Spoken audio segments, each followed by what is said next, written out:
Hey, this is Jennifer McGuire of twopeasinabucket.com.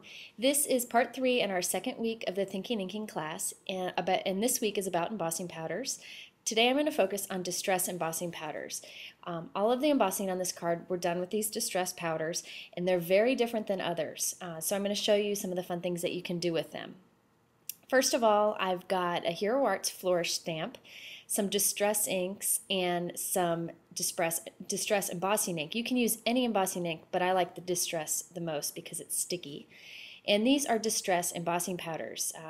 They have little release crystals in there so that when you use them and heat them, you can, after they've cooled, you can rub off the release crystals and it leaves you with a textured kind of sandy feel. It's really, really interesting. So, like I've mentioned in some of the other videos, you can emboss with distress ink. So I'm just inking this up with some broken china distress ink. And when you emboss with distress ink, you need to add the powder right away. So I'm going to quickly go ahead and take this peeled paint distress embossing ink. It's green. And I shook it really good first, by the way. You want to shake it up really good first. It's very important. Now you just tap it lightly to remove some of the excess. And then you're going to zap it with a heat gun. Now this is different than most powders. It won't turn shiny, so you got to pay real close attention to see when it's heated. It's going to have a matte, textured, finished, kind of a antique faux distress look. Now once it's heated and cooled, you can rub it with your finger and all those release crystals will come out.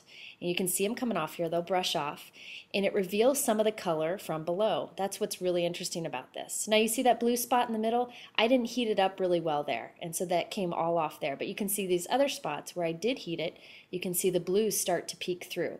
Now this is something that you really got to see in real life to get an idea for how interesting it is.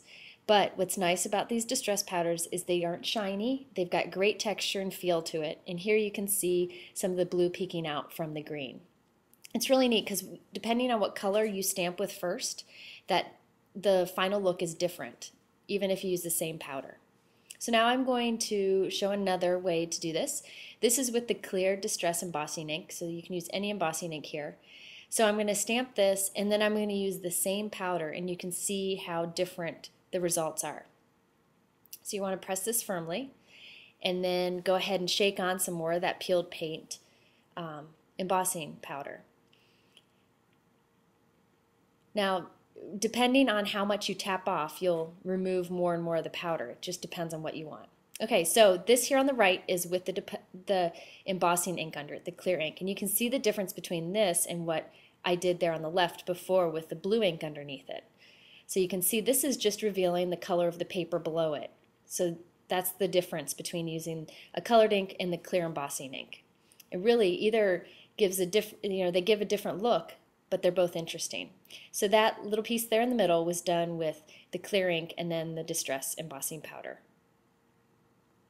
So whatever color paper you use would show through. So now on this middle one, I stamped first with the straw, which is a yellow ink scattered straw, and embossed with the green powder. So you can see the variety in all of those using the same colored powder. And here's the scattered straw yellow ink underneath the green embossing powder. Now I thought I'd show you how you can emboss any of your embellishments with the distress embossing powder.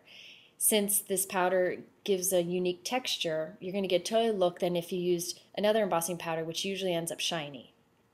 So I just covered this felt flower from Hero Arts. These are great with the distress embossing powder. These felt flowers come in your basic colors, but by changing them with your embossing powder, you can make it match any and all projects.